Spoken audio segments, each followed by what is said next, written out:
Food and Wine Insider is a weekly look at a $1.5 trillion industry touching every American. Devoted to the business of purveying food and decanting wines, Food and Wine Radio is a unique program highlighting not food recipes or wine vintages, but how to make a profit while satisfying America's palates. In this competitive but highly rewarding sector, many men and women have made profits while fulfilling a dream. Food and Wine Insider is all about better managing any business involving food and wine. Each week, your co-hosts sit down with successful restaurateurs, food mavens, winery vintners, store owners, food suppliers, and other leaders in the worldwide industry that centers on foodstuff and wine. In frank give-and-take sessions, guests and panelists talk about the business of bringing healthy and pleasurable foods and wines to others. Your Food and Wine Radio host are Ann Daw, former president of the Specialty Food Association and a longtime food executive who has held senior positions both here and abroad with Kraft Foods and Philip Morris. Don Mazzella, a nationally known business commentator. On each show, they invite leaders of the world's culinary and wine industries to share the secrets of their success. Visit us at foodandwineinsider.com. Hi, this is Ann Daw, your host for Food and Wine Insider. Today, we are speaking with Patrick Mattia. He's the co-founder and CEO at Seal the Seasons. Welcome to Food and Wine Insider, Patrick. Hey, guys. How are you all doing today? Wonderful. Patrick, in reading about your background, you've always been involved in what I would call and others would call social entrepreneurship. Please talk about what you were doing before even creating Seal the Seasons. Yeah, thank you. So I really got my roots and started out working at the farmer's market. Back in college, I worked with a nonprofit called Farmer Food Share. And what we did was make healthy food available in low-income communities. We started at the farmer's market where we collected money and donations from shoppers. We used those donations to buy food from local farmers at the farmer's market, and also got food donations at the end of the market for any food that was going to go bad. So during the summer months and spring, we'd collect 2, 3, oftentimes over 500 pounds of fresh local produce every day or every Saturday at the farmer's market. And then at the end of the market, we'd bring, this huge load of food in a pickup truck down the road to a local community center where we gave it out free of charge to immigrants and refugees and just lower income people in our community that found it really important to eat and prepare fresh local food, but didn't have the financial means to purchase that food at the farmer's market. These were a lot of people from all across the South and refugees from Asia who really culturally use fresh local food and really want that product just like higher income individuals, but really couldn't afford it. So we found a way to save food waste and help people eat healthier local products. You created the concept for Seal the Seasons while still at college at the University of North Carolina, I think Chapel Hill. Please talk about that spark of inspiration and what Seal the Seasons is all about.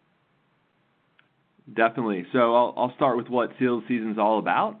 We're all local, transparent, and shorter supply chains to better connect you to your local farmers.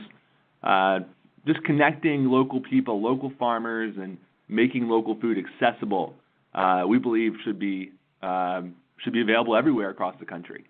And I got the inspiration to start the company back, as you said, back in college. I was again working with Farmer Food Share, this time on their wholesale market. We had a small wholesale distribution market where we bought local food from farmers and then sold it to daycare centers and restaurants and food banks. We had one, refrigerated truck. We drive around on Saturday, and I would often drive around Saturday and Wednesdays to pick up food and distribute it to our list of customers. And I got a really good experience in the local food system working with Farmer Food Share. I saw that, local food was in really high demand, but there were some customer barriers to buying local. So it was important to me to focus on the customer and think about how can we better serve the customer, how can we make more local food available by making it easier for the customer to buy local. So that's what we focused on as a kind of operational structure for Seal the Seasons. We saw that customers didn't like that it was seasonal. They didn't like that quality was inconsistent between farms. They didn't like the high price of local food at the time in the fresh market. And they didn't like that it wasn't available through a mainstream distributor like Sysco or U.S. Foods or the grocery store. They had to buy from our special market, which was extra invoices and extra POs for them, a lot of extra work.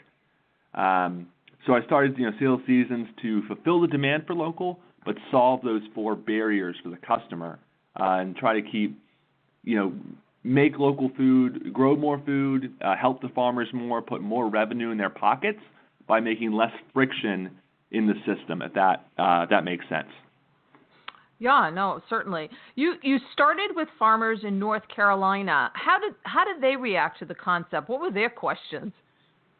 Yeah, so I launched the company myself back in 2014.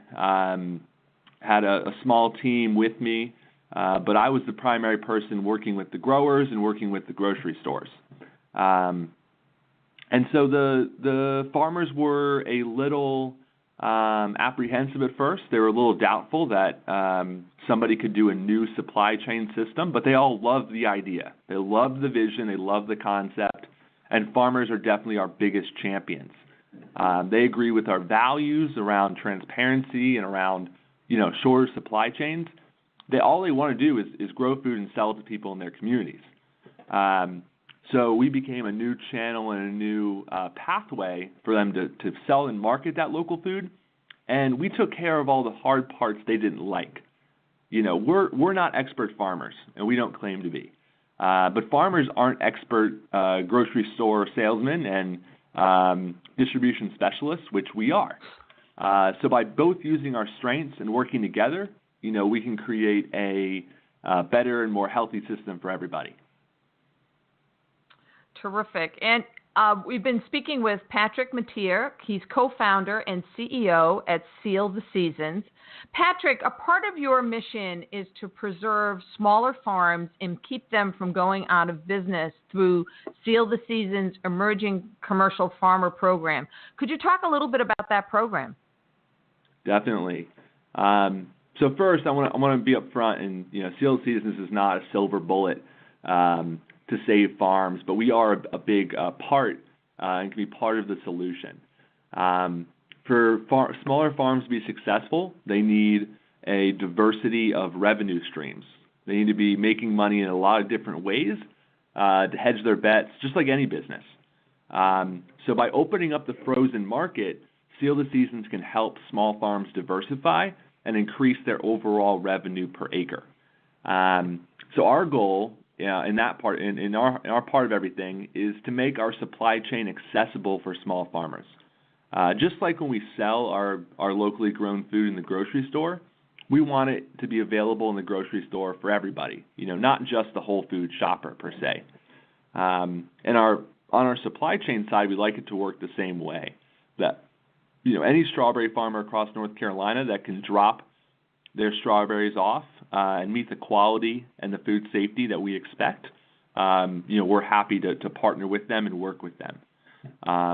We want our system to be open and democratic, and we try to help farmers who are on the edge of that, help them make it work. So we work with our farmers to understand their challenges, their needs, and a really good example is this past summer, we were doing blackberries here in North Carolina. Our blackberry freezing facility was pretty far away. It was about 4 hours away from where our farms were in the western part of the state. And so we worked together with all of our farmers to organize them so they all delivered their product to one central farm in the western part of the state. And then that one blackberry farmer took all the blackberries to the freezing facility to cut down on logistics costs for everybody and make the system make more profitable for everyone. So by partnering all together, And by understanding how the international market works, we were able to pay our blackberry farmers a fair price for their blackberries and help them hedge the market when Mexico came online and flooded the market with blackberries. So really a win-win across the board for everybody. And we were able to source over 50,000 pounds of blackberries out of North Carolina and put that money in farmers' pockets by working together and just communication. So important. Your concept, as you said earlier, is really on trend because consumers certainly are very sensitive and want to buy local. And it seems to me that you're managing sort of this relationship between the farmer and the processing of the product into frozen so that it becomes available year-round. Is that a good way to characterize it, or would you say it differently? That's a great way to characterize it. Our mission is to make local food available year-round for everybody and connect their farmers to their community. So that's really what we're trying to do is extend that season so you don't have to buy product from Chile or from Mexico or from Ecuador or Serbia. You can buy a low carbon footprint product right here out of America. Fundraising is also a very important part of your responsibilities. Talk about the types of fundraising you've done and some of the challenges in pitching to incubators or investors or through business competitions. It sounds really daunting to me, so I would love for you to talk to our audience a little bit about that. That's a great question.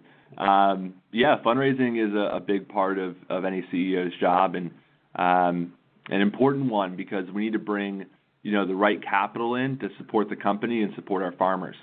So Seal of Seasons, we've done everything across the board, from getting grants from our local economic development office to grants from the USDA to loans from economic development office, from loans from community members who want to support local food, to raising investment dollars from angel investors on the equity side, or working with our large equity partner now, Semi-Aero Ventures, which is a sustainable agriculture firm out of Puerto Rico. So really have raised money at every part of the puzzle, from grants to loans to equity capital to lines of credit to all sorts of things. So loans from banks, loans from community members, loans from economic development members. You just got to put the pieces of the puzzle together.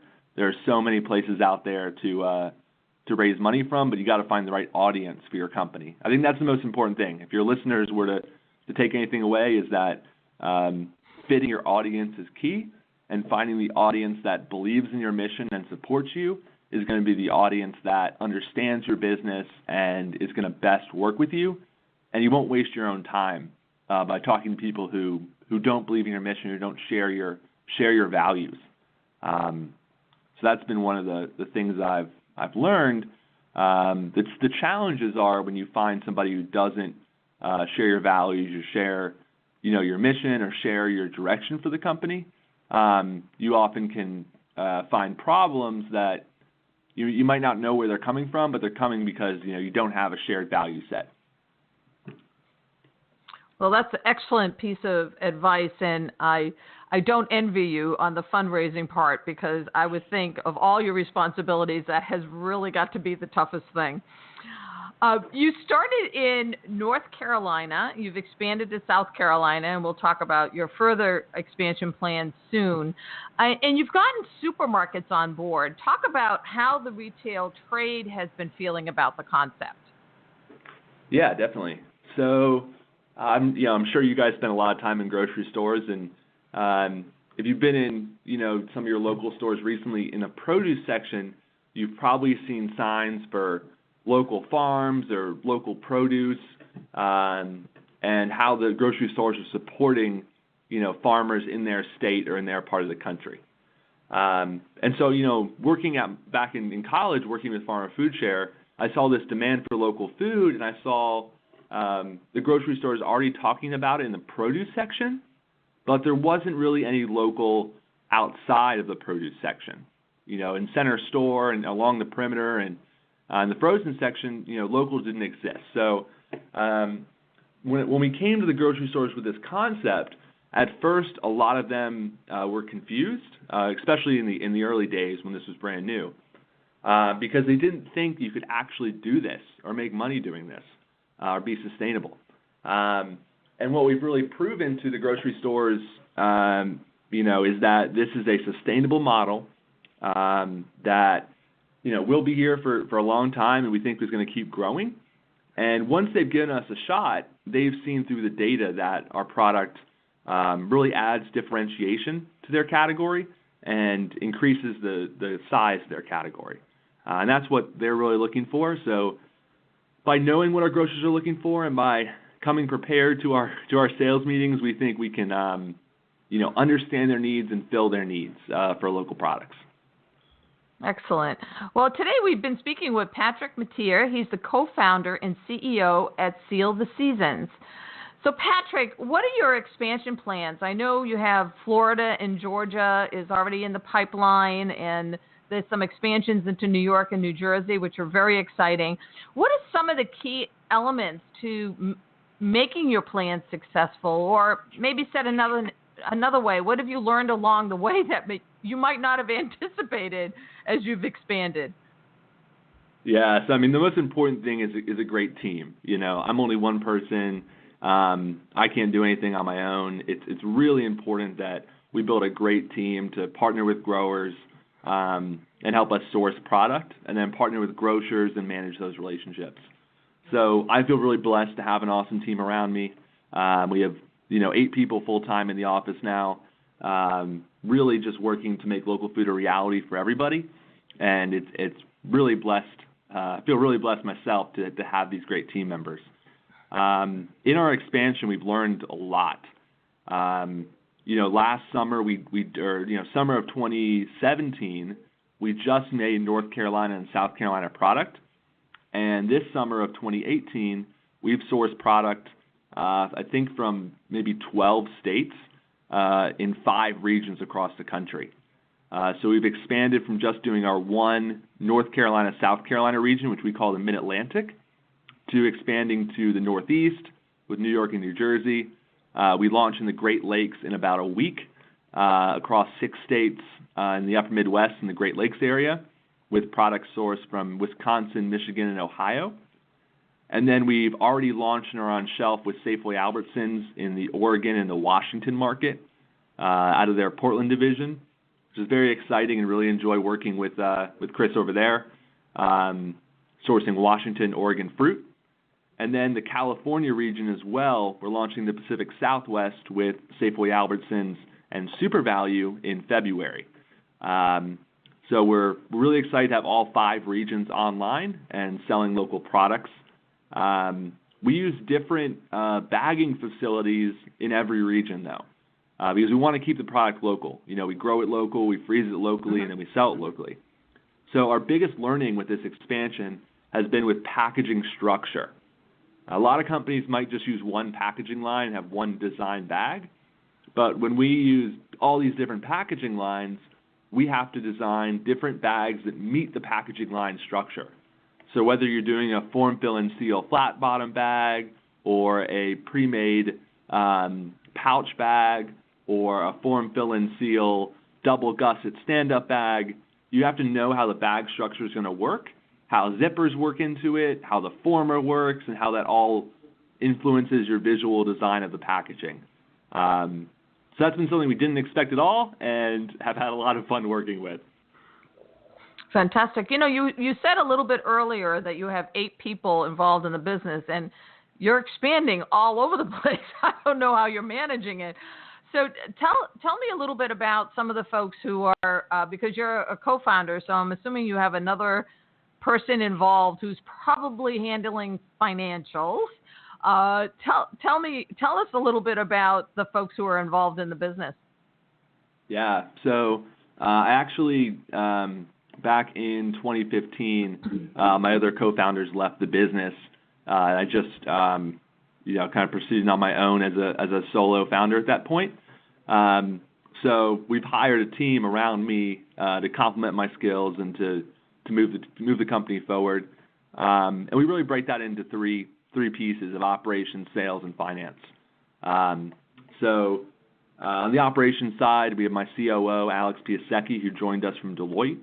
Alex is an incredible manager and chief operating officer and really integrator for our company, pulling a lot of stuff together and managing day-to-day.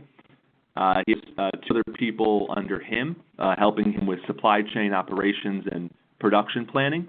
But yeah, a lot to manage all of our different co-packers and operational regions.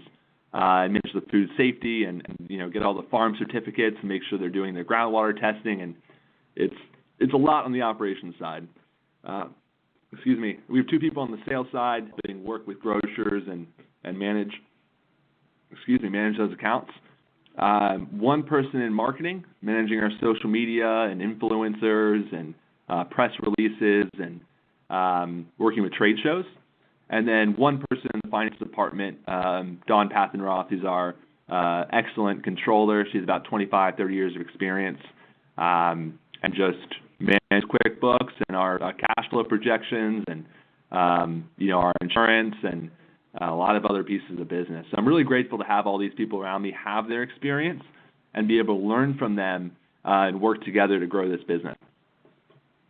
Well, that's really fantastic. I was reading some of the backgrounds on some of your folks, so it sounds like a great list of folks.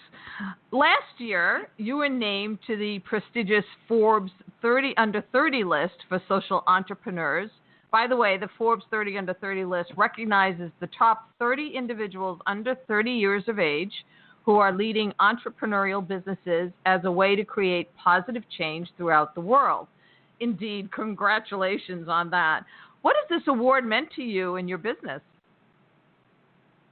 It was really meaningful. It was really cool to be recognized. I guess that's my main takeaway. I never thought I'd win that sort of award, and I was really surprised when I did, actually, and just really grateful that Forbes sees local food as such an admirable thing, and just recognition for our brand and our team's work.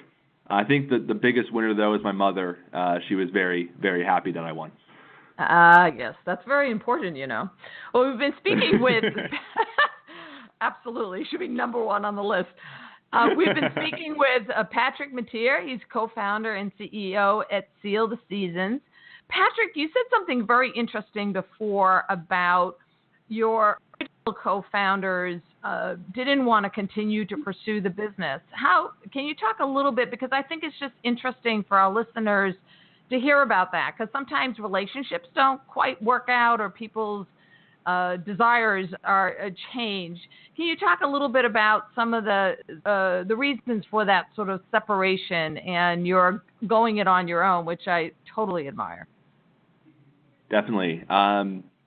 The co-founder experience I had was one of the most important learnings I had early on in the business. It's really important that when you go into business with people, you're aligned on the long-term vision for the company. And really what happened was my co-founders had a different vision for where they wanted to take the business. And that just, we became at odds because we wanted to go in different directions. Not unlike, many other businesses in history, and people need to work together. You need to have the same page. You need to be on the same journey and have the same destination. If you have a different destination, you're going to be on different journeys. We were thankful that we were able to come to an agreement and find an agreement that worked for everybody, and shake hands and part ways. And I still get beers with Daniela quarterly to kind of catch her up on what's going on and keep her up to date on where we're going. Well, thank you for sharing that, because I think that's absolutely the case. If everyone isn't rowing in the same direction, then you're never going to get to the finish. You are a B Corp. Can you explain to our listeners what that is and what it means? Yeah, so it's really important to me. Another thing I thought would never happen. I never thought we'd be a B Corp. And it was really cool when we had the opportunity to do so, and we were at that point. But yeah, B Corp is a business that's on a mission to use business for the greater good, and that when we make business decisions, we try to keep a number of things like the environment, our suppliers, our employees, and all of those sorts of things in mind. We're not just focused on the bottom line of the business, and we're not just focused on making the best gross margin possible. We're looking to, empower and enable our suppliers. We want to empower our employees and help them grow. We want to create a better product for the world.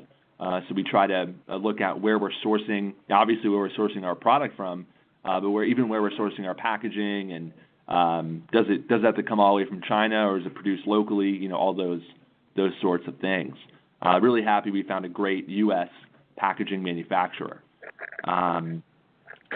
But in general, I think the best way to put it is if we want to move the business community in America in a direction of social good and in making the world a better place, this is a movement that other businesses can subscribe to and build a snowball of momentum for better business. Fantastic. Well, I've been told I have the chance to ask you one last question, and I have like 4 of them, so this is going to be a problem. I'm sure that part of the challenge is continuing to fund the business, and I guess my question is, what do you feel it's going to take for you to continue to drive the change that you seek? Because your change isn't just about connecting your farmers to production and getting into frozen. You're really sort of changing how the food supply works, and that's much bigger. That's a big, hairy, audacious goal, as we would say. So what's going to take for you to drive that change, do you think?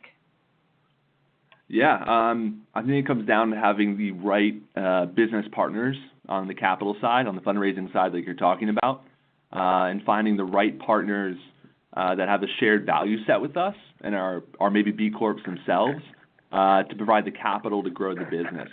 And with that capital, we'll be able to do more products locally and continue to prove to the rest of the grocery market that local matters and that local can be profitable and local is sustainable, and that these local supply chains can exist. Our big goal is to become a meaningful brand in the grocery store and be across the grocery store and be an example that local supply chains are sustainable and profitable and are good for business.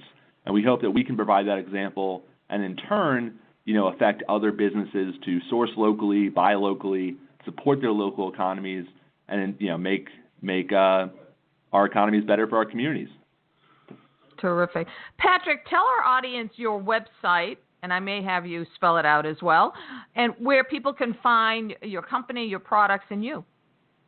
Yeah, our website and company is Seal the Seasons. It's www.sealtheseasons.com. That's SealTheSeasons.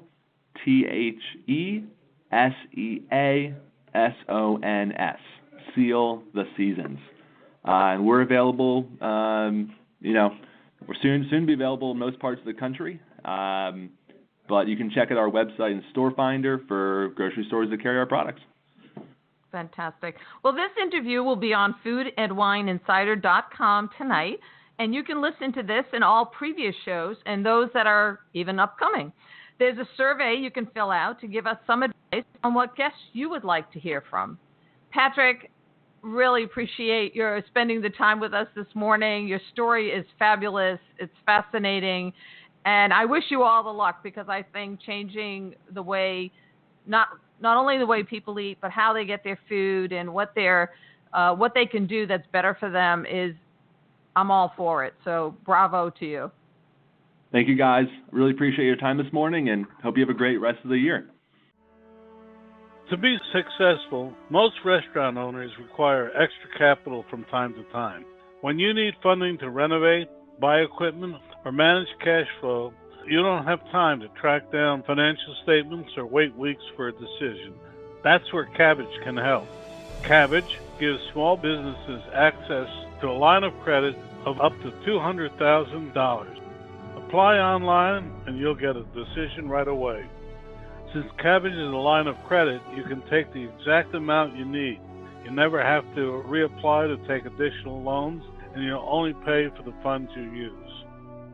Cabbage has helped more than 230,000 businesses from every industry, and with $4 billion in funding, Cabbage is A+ rated by the Better Business Bureau and was named the Forbes Top 100 Companies twice in a row.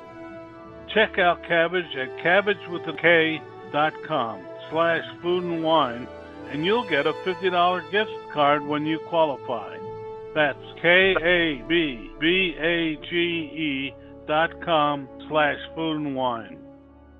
Line of credit is subject to credit approval. See terms and conditions. All Cabbage business loans are issued by Celtic Bank, a Utah-chartered industrial bank, member FDIC.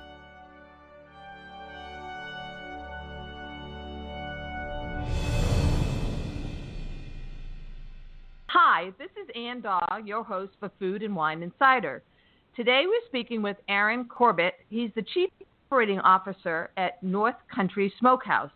Welcome to Food and Wine Insider, Aaron. Yeah, thank you for having me. Aaron, I'd love for you to start by telling us a little bit about your background. You've been with the company for about 3 years, and you were previously at the Boulder Organic Foods. What attracted you to North Country Smokehouse? Yeah, so my background is in the food industry. Like you mentioned, I was at Boulder Organic Foods for a short time. Prior to that, I was with Bolthouse Farms. And I think the primary thing that attracted me to the company is really kind of twofold.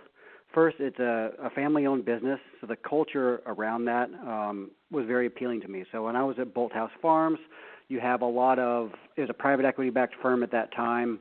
There's a lot of focus on the short term, not so much long-term planning. And, what I found is that with a family-owned business that's in this for the long haul, they have a long-term vision and a long-term plan, and that goes into, in my opinion, gives you better decision-making. You make the decision that's best for the business and not best for the quarter. And I think that allows the vision to come through a little bit better than, say, a public company or a private equity-backed company. The other side of it is it's really good products. I mean, the bacon's phenomenal. When I interviewed with the company, they sent me home with a pound of bacon, and I was sold. I mean, it's a phenomenal product and something that you can really believe in. So that's really why I ended up at North Country Smokehouse, and I'm very glad that I did. Wonderful. I would love for you to tell us a little bit more about the products and the business. I believe you have bacon, you have ham, you have sausage, you have deli meats, you have poultry. Tell us a little bit about the products. I was looking at the website, and I love all of those things. So it's very exciting to me. I mean, the best way to really describe it is, the former owner, Mike Satzow, did a really good job of explaining it, and he kind of joked that, he would smoke anything that's legal, right? So, I mean, we make a wide variety of really high-end products, and anywhere from bacon, ham, sausage, deli meat, chicken, duck, Montreal beef brisket, you name it. It's a really wide variety of products. However, as we're kind of evolving in the business, we're trying to focus more now on developing certified humane and organic products, primarily towards the retail market, so that, as such, we've kind of somewhat narrowed the focus on our bacon, sausage, and deli meat lines. We certainly still offer all these other products, but the real focus is to change the direction of the company into offering good for you, clean label, certified humane and organic products, and to get those to as many consumers as possible. And talk a little bit more about that. Why is that direction of all natural, certified humane, organic, why has that become more important to the company in terms of its direction for the future? Well, I mean, I think ultimately that started well before the acquisition happened, because Mike Satzow was actually one of the first people to start producing certified humane pork products, at least certainly in the Northeast. But it got strengthened even further in terms of the vision and the long-term trajectory of the company through the acquisition from Breton Tradition 1944, who was the supplier for Mike Satzow for 20 years prior to the acquisition. And they are currently the largest supplier of organic and certified humane pork in North America. They've invested a great deal of money in creating a farm infrastructure to do that. They believe in it. They believe in treating animals the right way. They believe in making products that are better for people, and they really believe in this vision. And it goes back to kind of what I mentioned before. They're a family-owned company. They think long-term. They're here for the long term, and they want something that's sustainable.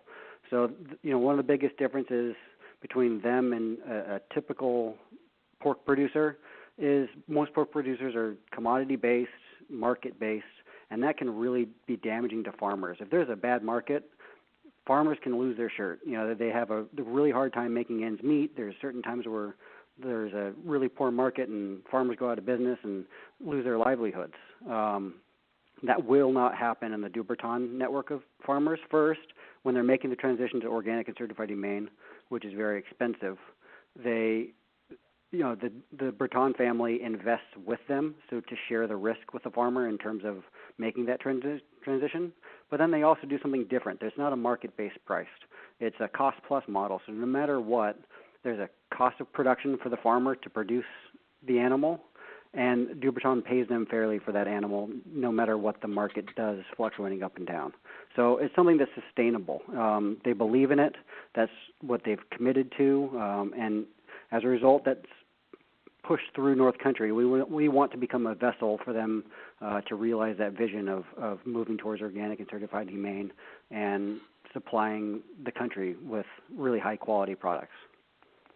I think it's a really important point, and I hope our listeners did pay attention to that, because you definitely have a very different family farm model. The notion of it's not just a transaction of I'm going to pay, the market says this is the price that I'm going to pay today. You're actually taking care of the farmers no matter the economic times. It's almost like fair trade in a way, but you're making a way, you're doing it in a way that ensures that they have a paycheck, they can keep the family, the farm running, and I think it's extraordinarily admirable.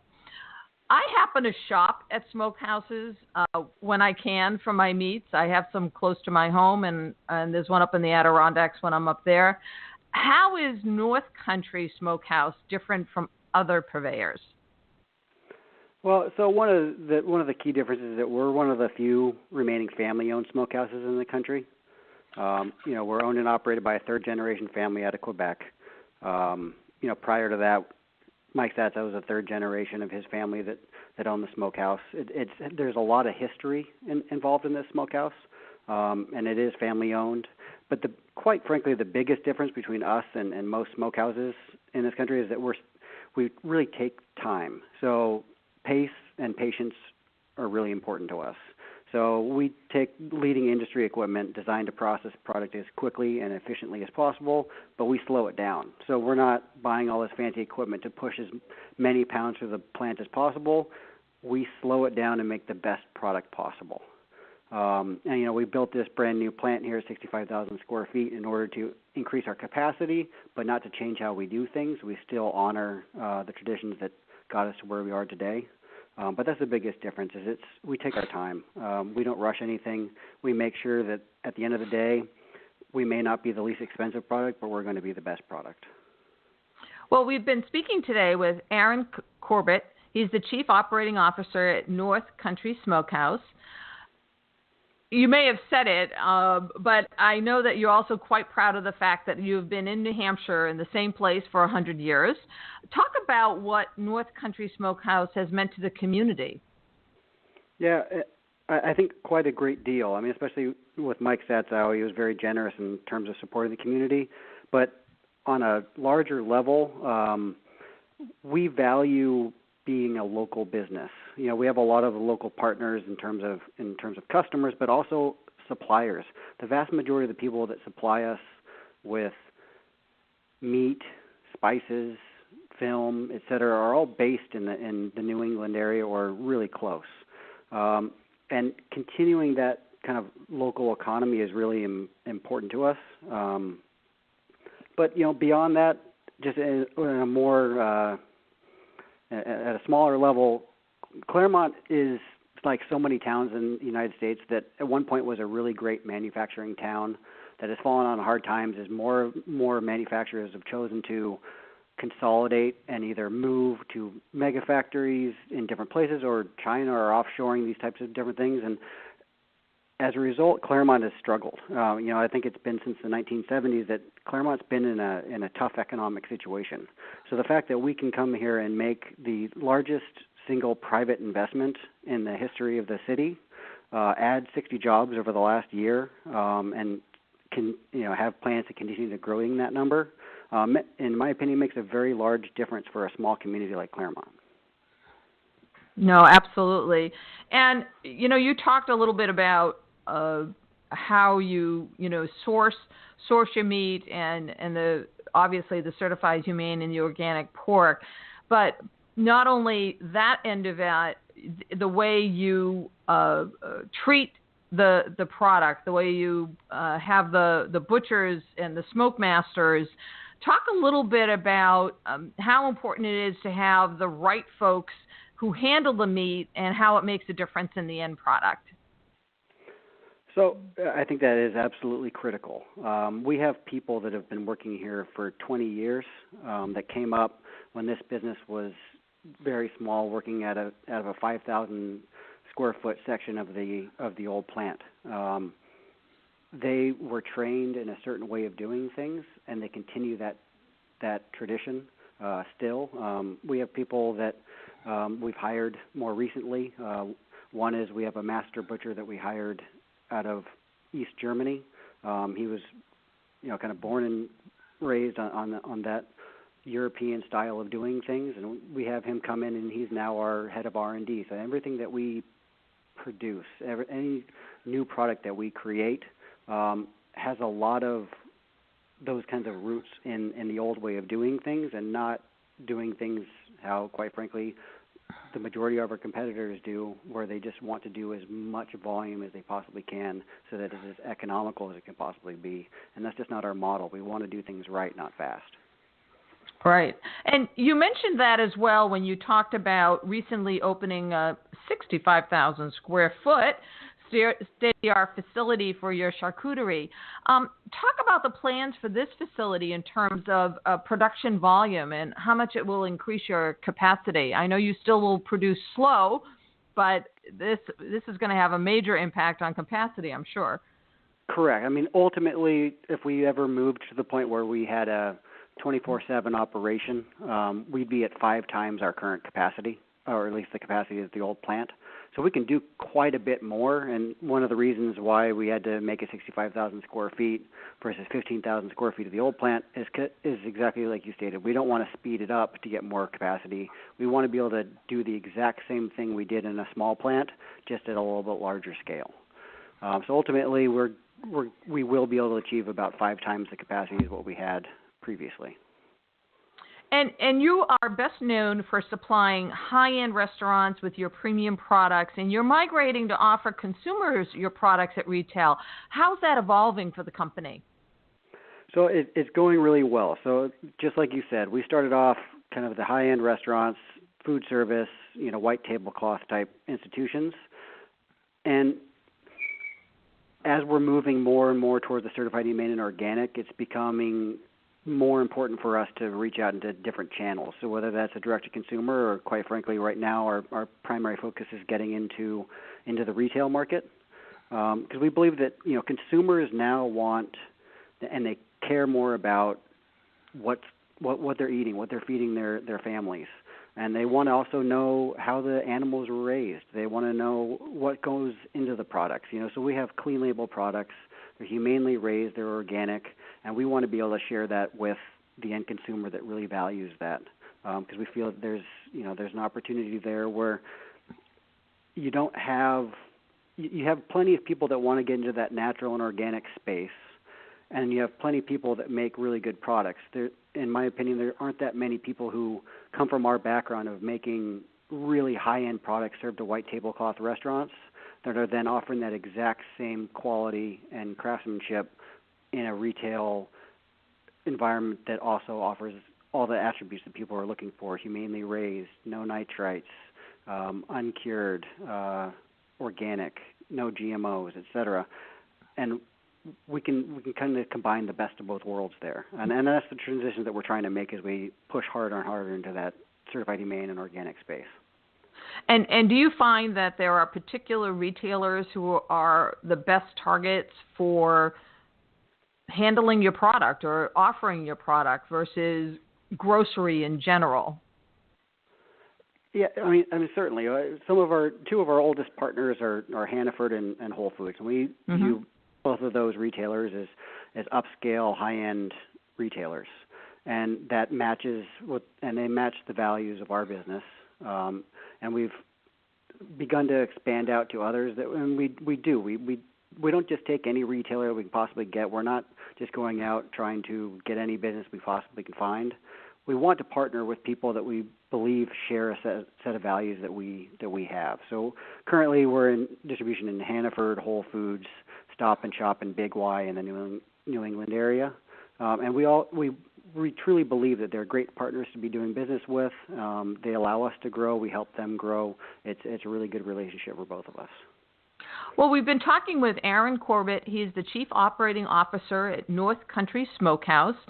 Aaron, you've talked about the premiumness of the product. I'm just curious to give our listeners a perspective in terms of how much more would they expect to pay for a product of your quality versus what they might be getting today off the retail. I realize this is a very difficult question because it's hard to compare to anything what you're providing, but just giving people a sense of the price premium, what they should expect to pay. Well, I mean, I don't. Certainly, at a retail level, we do our best to be competitive. Certainly, we do believe we have a premium product. It does cost us more because of the way that we produce the product to achieve that quality. So, I mean, typically we're competitive, but maybe you're going to pay 50 cents, $1 a pound more at a retail level. It's not a huge difference, in my opinion, for a significantly better product. Excellent. You also have a subscription business. Could you talk a little bit about what that is and how, in fact, you get your other ways in which you get your products to consumers? Yeah, correct. And actually, this kind of harkens back to how Mike Satzow originally started the business. In the 80s, the business was actually more of a mail order business than it was even going through distributors to hotels and restaurants.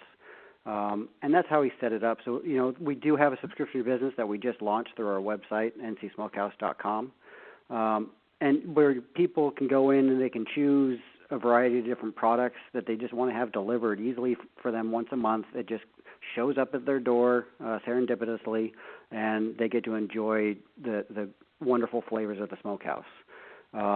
They can also, you don't have to subscribe. You can also go onto the website, purchase whatever products. You can purchase and send gifts for the holidays. It's a convenient way to shop if you aren't near any of our retail outlets. One of our, it's not a real heightened focus of our business to do the e-commerce because we do believe in valuing the retail partnerships that we have. But out of our New England area, we don't have a lot of distribution, and there's a lot of people out there that want to have our product. So it's great to be able to offer them that opportunity online. And for the future, do you think that will change for the business in terms of the opportunity to be able to? I'm in New York and I'd like to order some. Will I be able to do that? Yeah, I think certainly something we're always going to offer. As I mentioned, it's not currently the primary focus. The primary focus is to expand into retail, but quite frankly, everybody knows that retail and e-commerce and the way that people purchase products is changing. I mean, Amazon is really kind of revolutionized that space. So we'll continue to adapt as things go on. We will always offer that kind of online store and availability, and we'll see as time goes on what we need to do to adapt to the needs of our consumers. One of the ways in which people actually order product and then they pick it up at the store, at your store, right? Your own. Is it your warehouse or you don't really have a retail? Correct. Yeah, we don't actually have a retail store, much to the chagrin of our brand manager. But at some point, maybe we will. We don't have plans for that right now. We just made a very significant investment in the plant. But what we can have customers do is they can go online. There's a section where they can pre-order, and then on Fridays they can come and pick up their order. It'll all be ready and set for them to go. That, if they're local, that saves them quite a bit in terms of shipping costs and those kinds of things to get the same great product. And that's right here at our plant. So that there's no store. It's just directly from the plant. Well, I have to say, there's nothing like the smell of walking into a smokehouse. So you miss all of that experience just buying it, online and not having the experience of coming to a smokehouse and buying the products. And it usually means I buy more stuff. Is what happens. I think there's not a single person that walks into our office that doesn't comment on how great it smells. I mean, you've got between all the different spices and smoke and everything else, that all kind of finds its way into the office space, and it just smells great. Everybody loves it. Yeah. Well, this has to be a very year for you. How do you manage the seasonality of the business?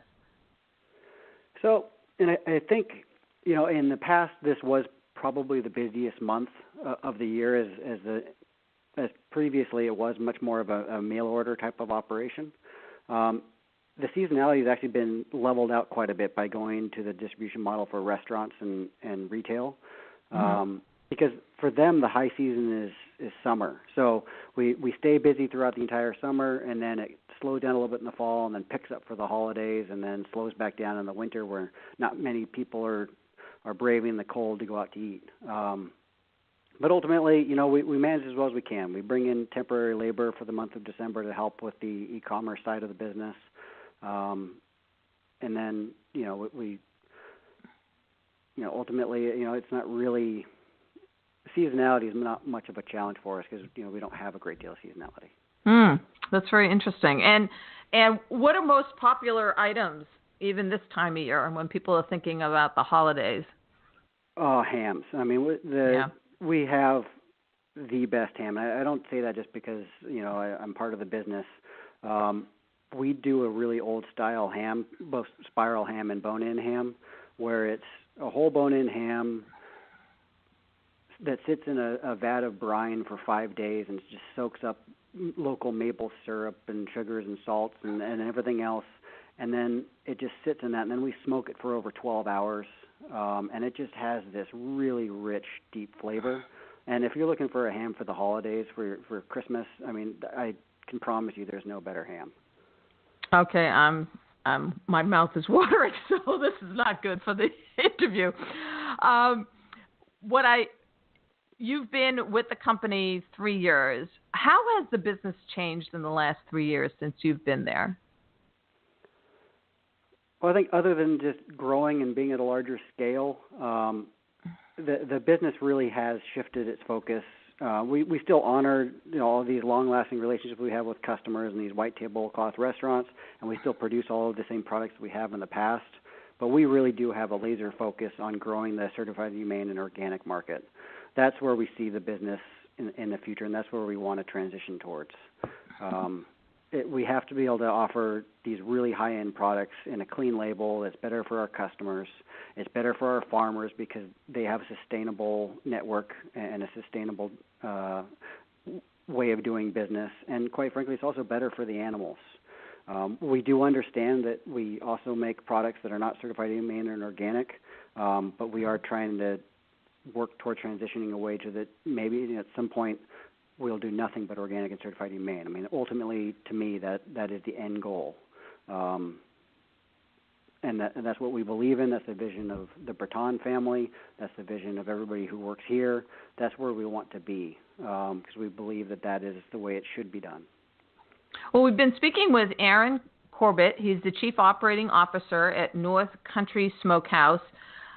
As you were talking about the future and the products themselves, when you're thinking about growth, are you thinking growth beyond New England? Are you thinking at some point you'd like to be a company that's supplying products nationally? I'm just curious about that. Well, I mean, we currently actually do supply product nationally. We have some distributors that are in California and Nevada and Texas and Chicago. But, the vast majority of our business is local. It is within the New England and New York area. Mm-hmm. But, quite frankly, yes. I mean, like any business, we would like to be a national brand because we believe in our products and we believe in the vision of our company. We believe that we can supply customers with what they're looking for. And we think it's important to share that with as many people as we possibly can. Wonderful. And I know that you had mentioned Mike Satzow. He's a third-generation smoke master, and he was recently inducted into the Meat Industry Hall of Fame. What's the Meat Industry Hall of Fame all about, and why is this particular distinction so important? So, I mean, it is really important. It's a great honor for Mike. I mean, he spent his entire life. I mean, when you're third generation, from the day that you're born, you're in the meat industry. That was his passion. That's what he did. And it's really, this particular honor is great because it's people from within the industry that have the respect of everybody in the industry. They are the ones who are voting on this. It's not the retailers, it's not the customer, it's the people, and it's your peers that are saying, you know what, you've made a meaningful impact on the meat industry. So for Mike, that was a really big honor, and we're really proud of him. Fantastic. And Aaron, I love asking this question. You've had these great experiences. You've worked elsewhere, maybe bigger foods, and you're now with this family operation. If you were to give advice to anyone who is seeking to work in a family-type business, what advice would that be? I think the biggest piece of advice is if you're going to get in, understand that in a family-run business, like I mentioned, there tends to be a long-term vision and a goal. It's not going to change from day to day. So if you're going to get in, believe in that vision when you're going in. Don't expect that it's going to change in 6 months when new management comes in. Know that that's what you're getting.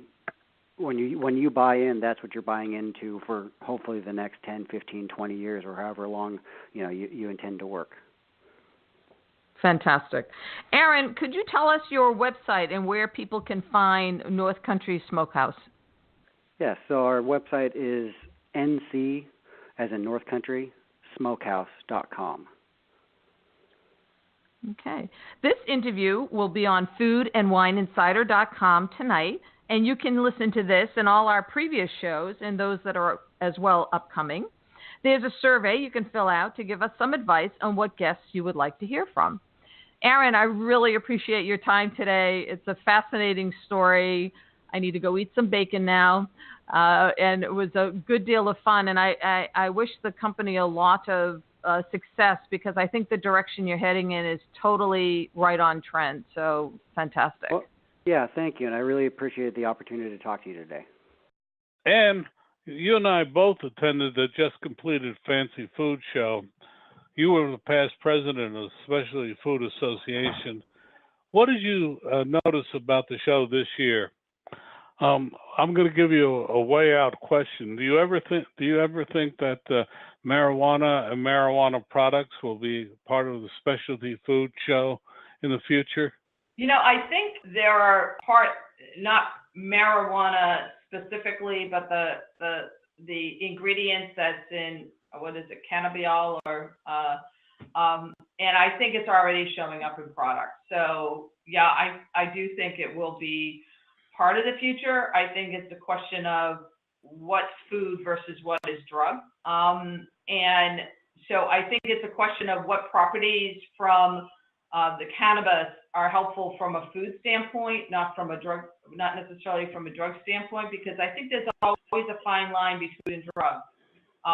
I know years ago, I forget what big cereal maker had a product that had psyllium in it.